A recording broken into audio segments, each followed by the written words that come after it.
Today, Matt Lauer was let go from NBC's morning show, The Today Show, this morning today. According to the chairman of NBC News, Lauer was fired due to inappropriate sexual behavior in the workplace. He wasn't just a morning show host, he was morning television. For over 20 years, Matt Lauer sat at the center of America's daily routine, smiling, trusted, untouchable. Then, almost overnight, the man who had it all lost everything. His job, his marriage, and the reputation he spent decades building, gone in a flash. No farewell tour, no slow fade, just one shocking headline and silence. So where is he now? What does life actually look like when you fall that hard, that publicly? And after everything that came out, is there any version of a comeback left for him? Because to understand just how brutal that fall was, you have to see how high he really climbed. So how does a college dropout from West Virginia end up becoming the most powerful and highest paid man in morning TV? Let's rewind. The rise from West Virginia to the top of the world.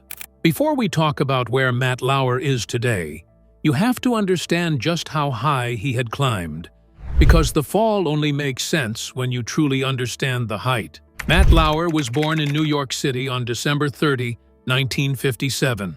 His father was a bicycle company executive. His mother ran a boutique. He grew up with that particular energy New York produces in certain people: ambitious, fast-talking, always moving towards something bigger. He enrolled at Ohio University's Scripps College of Communication and seemed to be on a clear path. But in the spring of 1979, 4 credits short of completing his degree, he dropped out. Not because he was failing, but because a job opportunity appeared and he couldn't say no. He'd been hired as a producer at WOWK, a local television station in Huntington, West Virginia.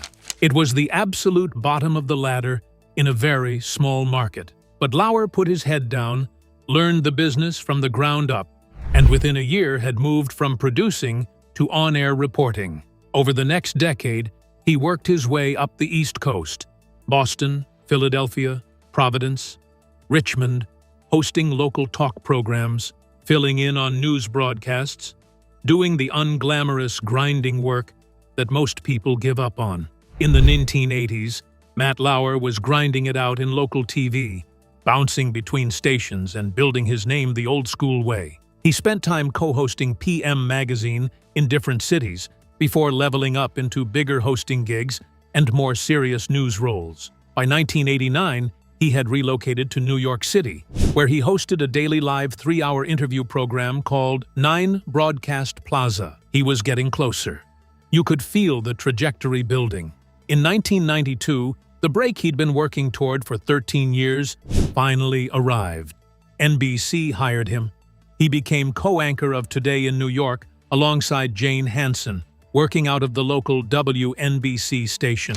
He also co-anchored Live at 5, and he started filling in as a substitute anchor on the National Today Show, standing in for Bryant Gumbel, sitting in Ann Curry's seat, subbing for Tom Brokaw on NBC Nightly News. He was the utility player, reliable, steady, the person management trusted completely. And he was so consistently good, so natural on camera, so at ease under pressure, that NBC made him the permanent news anchor on Today in 1994. Then, in January 1997, when Bryant Gumbel stepped down after 15 years, Lauer was handed the co-anchor chair. The biggest seat in morning television was his. That same year, he quietly went back and finished his degree from Ohio University, graduating at age 39.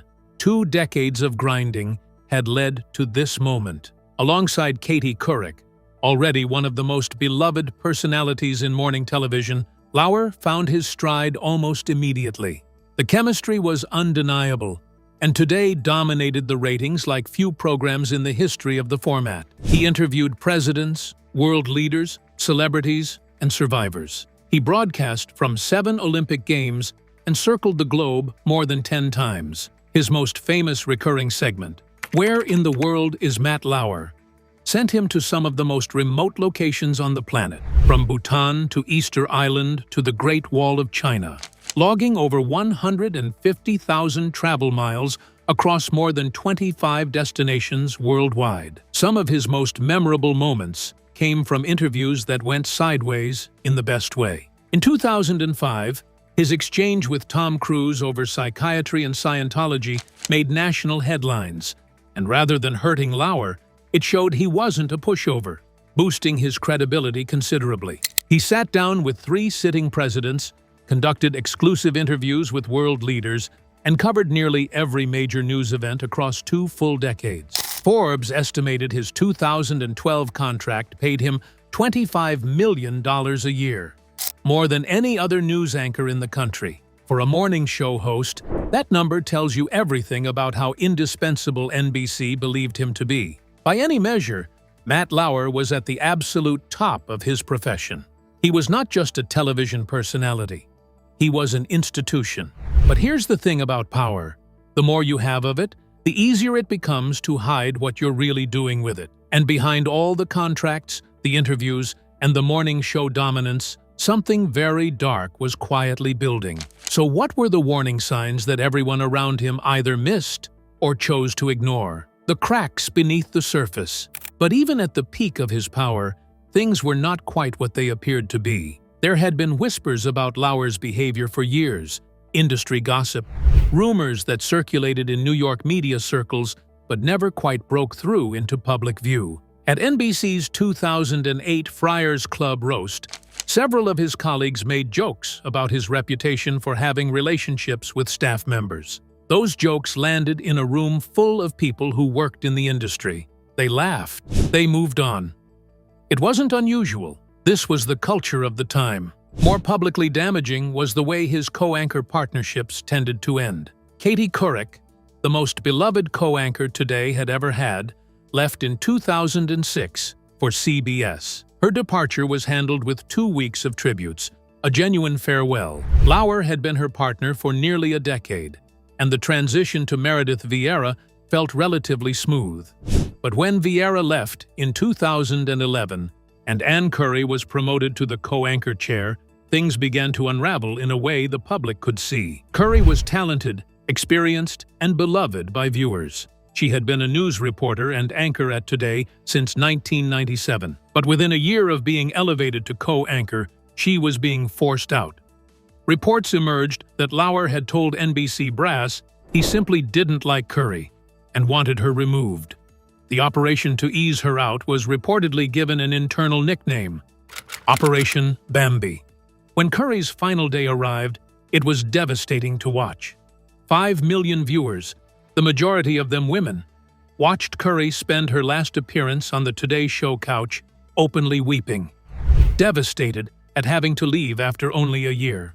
The image of Lauer trying to comfort her, and of Curry visibly turning away from his attempted kiss, became, in retrospect, a kind of visual shorthand for the real dynamic underneath the friendly morning TV surface. The fallout was immediate. After Curry's exit, Good Morning America surpassed Today in the ratings for the first time in 17 years, and most of the blame was placed squarely on Lauer. The public had turned on him in a way they hadn't before, and had never fully recovered. Savannah Guthrie was brought in as co-anchor in 2012, and while the show stabilized, Lauer's image with viewers had been permanently dented. Meanwhile, behind the scenes, something far more serious was allegedly taking place. A pattern of behavior that multiple women would eventually describe as predatory, manipulative, and in at least one case, something much worse. Complaints had apparently been made over the years, but as Variety would later report after conducting a 2-month investigation, those complaints had fallen on deaf ears, in part because of how much advertising revenue was tied to the Today Show and how central Lauer was to it. The money was too big. The star was too important. The complaints went nowhere. Until they didn't. The cracks had been there for years, but cracks don't stay hidden forever. So what finally brought the whole thing crashing down? And how fast did it all happen when it did? The fall.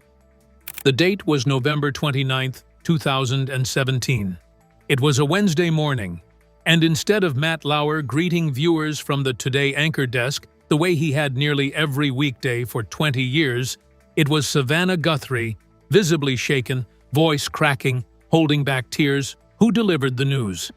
Matt Lauer had been fired, effective immediately.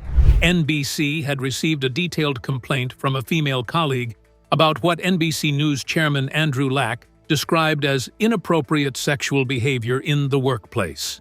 The complaint was filed on Monday, November 27th. After a brief but decisive investigation, Lauer was notified of his termination on the evening of November 28th and never appeared on the network again. 21 years at NBC. Gone in less than 48 hours. There was no warning, no farewell broadcast, no final wave to the camera. The man who had been the face of morning television simply vanished from his own show, and his co-anchors were left to explain it to millions of viewers in real time while processing their own shock live on air. In the days that followed, more women came forward. Variety reported speaking with 3 women who alleged years of sexual harassment, with stories corroborated by dozens of interviews with current and former staffers. An unidentified former employee told the New York Times that Lauer had sexually assaulted her in his office in 2001. Lauer issued a statement acknowledging that there is enough truth in these stories to make me feel embarrassed and ashamed, carefully worded, admitting enough to seem contrite, denying enough to protect himself legally. But the most serious allegation came in 2019 through Ronan Farrow's book, Catch and Kill. A woman named Brooke Nevels, who had worked with NBC during the 2014 Winter Olympics in Sochi, Russia, accused Lauer of sexually assaulting her in his hotel room. She said she stayed silent for years out of fear, knowing what Lauer meant to the company, and believing that if she reported him, her career would be the one that ended, not his. It was only when the hashtag #MeToo movement made it feel possible that women might actually be believed that she finally went to human resources. Lauer was fired the same day. Then, in early 2026, Nevels published her own memoir, Unspeakable Things, giving a raw first-person account of the assault and its aftermath. Allegedly, including a casual, almost cheerful email she says Lauer sent her the very next morning, as if nothing had happened. Lauer denied the sexual misconduct allegations in a 2019 letter to Variety, insisted all encounters were consensual, and in a 2020 op-ed accused his accusers of hiding behind false allegations to avoid accountability. It was combative, widely criticized, and satisfied almost no one. He has never faced criminal charges. The career was gone, but the career was only part of what he lost. Because when the cameras stopped and the headlines moved on, Lauer still had to go home. So what happened to his marriage, his friendships, and the personal life he had built alongside all that fame? The divorce, the isolation, and starting over. In the immediate aftermath of the firing, Lauer's personal world collapsed alongside his professional one. And in some ways, the personal losses were even harder to watch unfold. His marriage to Annette Roque had always been complicated. The two had been together for decades and shared 3 children, Jack, Romy, and Thies. But the marriage had its fractures even before November 2017. Lauer had acknowledged extramarital affairs.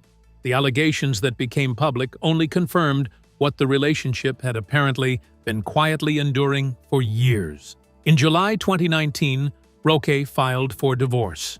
The split was finalized that September. By accounts from those close to the family, the co-parenting relationship has been one of the few genuinely stable things in Lauer's post-NBC life. He retained the large horse farm he and Roque had shared on Long Island, and by multiple accounts, the two of them continue to manage it together despite the divorce. The relationship with his children appears to be genuine and close. Sources describe Lauer as a devoted father who has been truly present during his kids' teenage years, supporting their interests, spending time with them, showing up in ways that his demanding NBC schedule had previously made difficult. It's one of the few areas of his post-scandal life where the accounts are consistently warm. Whatever else has been destroyed, that bond, by all appearances, has remained intact. Shortly after his divorce was finalized, Lauer began a relationship with Shamin Abbas, a luxury public relations executive based in New York.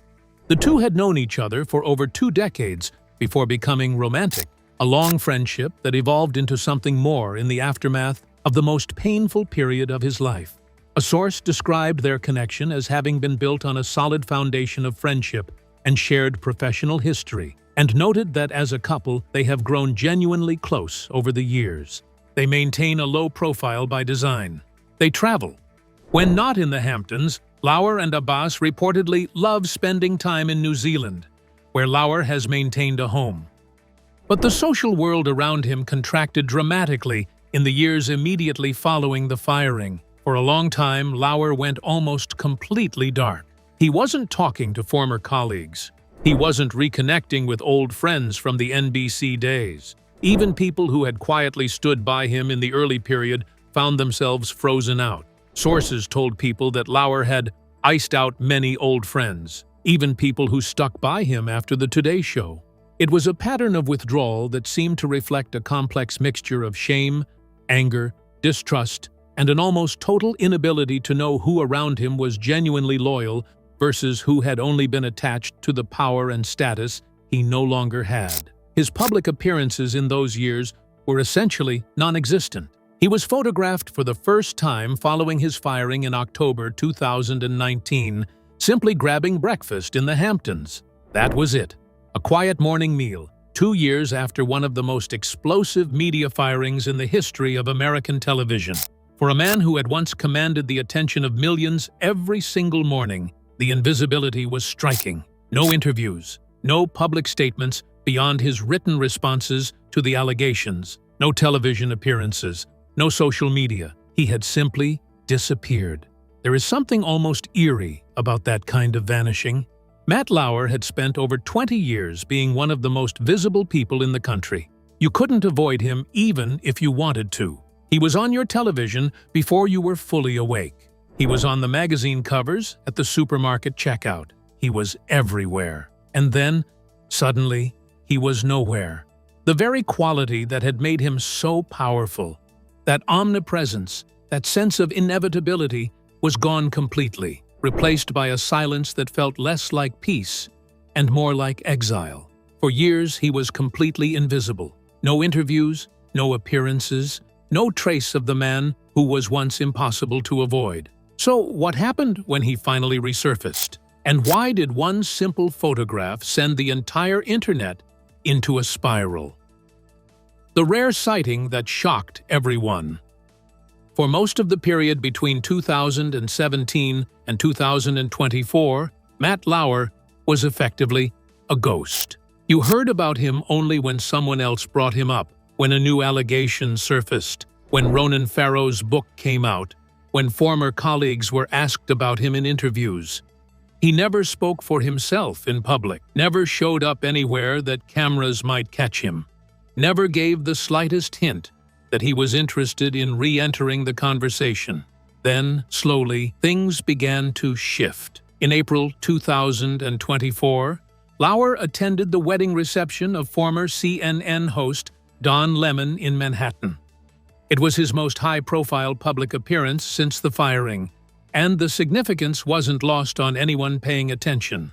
Lemon, who had himself been let go from CNN under contentious circumstances, had remained one of Lauer's few consistent public defenders. During a January 2025 appearance on the Hollywood Raw podcast, Lemon disclosed that he and Lauer had become genuine friends following Lauer's scandal, that they spend time together regularly, and that he believed the public, particularly female viewers, would be open to seeing Lauer return to television. That claim was met with swift and pointed backlash online. Comments came flooding in, and they were not sympathetic. But the moment that truly sent social media into a spiral came in August 2025, when celebrity photographer Elder Ordonez spotted Lauer on a dinner outing in Sag Harbor, New York, and posted a photo to Instagram. The caption described Lauer as looking calm and relaxed. What followed was a wave of reaction that had nothing to do with calm. The man in the photograph looked dramatically different from the polished, tailored television personality millions of Americans had spent 2 decades welcoming into their homes every morning. Lauer, now 67, appeared fully bald, wearing a black and white patterned shirt, white skinny jeans, and white sneakers. The transformation in his appearance was so stark that a significant portion of the people who commented said they simply would not have recognized him. It was the deep wrinkles in his face that seemed to age him most dramatically, more even than the baldness. And while his outfit was casual, the overall image was of a man who bore almost no resemblance to the polished anchor people remembered. The social media commentary was unfiltered. OMG would never recognize him. Time has not been kind to Matt Lauer. He looks awful, so aged. One person quipped that he looked like he belonged on an old, discarded deck of cards. These were not the comments of people who missed him. They were the comments of people encountering a stranger who used to be famous. There is something deeply revealing in that reaction. Not cruelty exactly, or not only cruelty, but a kind of jarring cognitive dissonance. For the people who watched him every morning for 20 years, Matt Lauer existed in a fixed image in their memory. Youngish, well-groomed, confident, always perfectly put together. The man in that Sag Harbor parking lot was almost a refutation of that image. He looked like someone who had lived through something hard, and the hardness had left visible marks. Of course, the passage of time does this to everyone. 8 years is 8 years. But for someone who became famous in part because of how polished and controlled his appearance always was, the contrast felt particularly stark. The camera had always been kind to Matt Lauer. In that August 2025 photo, it wasn't kind at all. The public reaction made one thing very clear. America has moved on from Matt Lauer. But has Matt Lauer moved on from America? Because despite everything, there are quiet signs that he may not be done yet. So does he actually want to come back? And more importantly, could he? Does he want to come back? And could he? This is the question that sits at the center of everything when it comes to Matt Lauer's post-scandal life. Not just where he is now, but whether he has any path forward in the only professional world he has ever known. For years after the firing, the answer from those close to him was essentially, he's not thinking about it. He doesn't need to work financially. He doesn't have the appetite for the media environment as it currently exists. A friend told people in late 2024 that Lauer doesn't work and doesn't have to, and is not looking to return. The source described him as a journalist at heart who had conducted genuinely impactful interviews over his career, but noted that the current media landscape, relentless, polarizing, unforgiving, wasn't something that excited even people with clean records, let alone someone carrying his level of baggage. But by late 2025, the narrative had quietly shifted. A source told people that Lauer was beginning to think about his professional future more seriously. He reportedly wants to get back into the media arena in some capacity, and if not television, then something adjacent to it. He had already spoken to some people about it. The same source revealed something else, that Lauer is still angry. Angry about the way the industry treated him. Angry about the friends who disappeared when things got hard. That resentment has never fully gone away, even as the outward picture of his life has settled into something that looks, from a distance, relatively stable. But wanting a comeback and actually having one are two very different things. The obstacles are enormous, possibly insurmountable. No major network is going to put him back on television. The Today Show has completely rebuilt its identity. The morning audience that once formed the bedrock of his career has moved on. His most prominent accuser published a detailed memoir in 2026, keeping the allegations fresh in public consciousness at precisely the moment he appears to be considering re-entry. The timing could not be worse. And there is a deeper problem. Unlike some of his peers who fell during the #MeToo reckoning, Lauer has never done anything resembling a genuine public reckoning. No sit-down interview. No extended acknowledgement of the harm caused. His public responses have been defensive, legalistic, and in some cases openly combative, attacking his accusers rather than demonstrating any real understanding of why what happened was wrong. Audiences are capable of forgiveness, but they generally want some evidence of genuine remorse before extending it. A letter in Variety Denying serious allegations of sexual misconduct and accusing your accusers of lying is not that evidence. The door to television is almost certainly closed, and without that reckoning, it is very hard to see what key could ever open it again. So the door to television is likely closed, but that still leaves one question. What does his actual day-to-day life look like right now? Because beyond the comeback speculation and the anger, there is a real person living a real life somewhere in the Hamptons. So what does that life actually look like today? Where things stand today. So what is the full picture of Matt Lauer's life in 2026? What does his existence actually look like? Nearly a decade after the world he had built collapsed around him? He is 68 years old. He lives quietly in the Hamptons with Shameen Abbas, the woman who has been his partner since shortly after his divorce was finalized in 2019. By multiple accounts, it is a genuinely happy relationship, built on a long friendship and sustained through a period in his life that would have broken many people entirely. Abbas is a successful businesswoman in her own right, and the two have built something that resembles a real life together. Separate interests, shared time, a partnership that doesn't require the spotlight. He does not work. He does not need to. The financial security he built over 2 decades at NBC means money is not a concern. He retained significant assets through the divorce, including the large horse farm on Long Island that he and Annette Roque continue to manage together. A practical arrangement that speaks to at least a functional relationship even after everything that happened between them. His 3 children, Jack, Romy, and Thais, appear to be central to whatever contentment he has found. Those close to him describe him as a genuinely devoted father who has used these years to be present in his kids' lives in ways his demanding NBC career never previously allowed.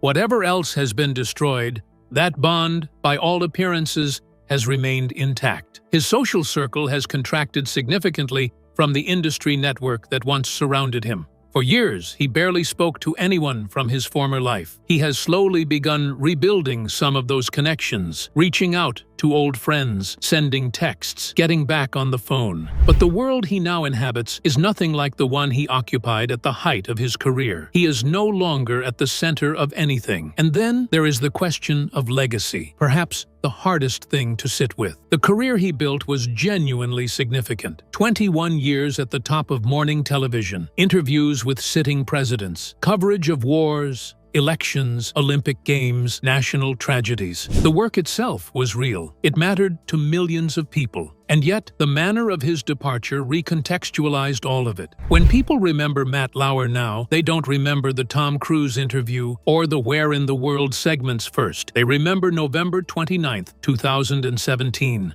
They remember Savannah Guthrie barely holding it together at 7 in the morning. They remember Brooke Neville's. That is the nature of a fall from this height. It doesn't just change what people think of you now. It changes what they think of everything that came before. A source put it simply, it's a very quiet lifestyle, but he has nothing to complain about. Not thriving, not suffering, just quiet. And that is the story of Matt Lauer, a man who spent 40 years building one of the most remarkable careers in the history of American television, and less than 48 hours losing all of it. He has his health, his money, his children, and a woman who loves him. By the bare minimum definition of the word, he is okay. But okay is a long way from what he was. And the distance between those two things, between the man who once commanded morning television and the man quietly having dinner in Sag Harbor while strangers photograph him and say they don't recognize him, that distance is the real story here. If this video gave you a fuller picture of what really happened, hit that like button and subscribe for more deep dives like this one. And drop a comment below. Do you think Matt Lauer will ever return to television, or is that chapter permanently closed? I'll see you in the next one.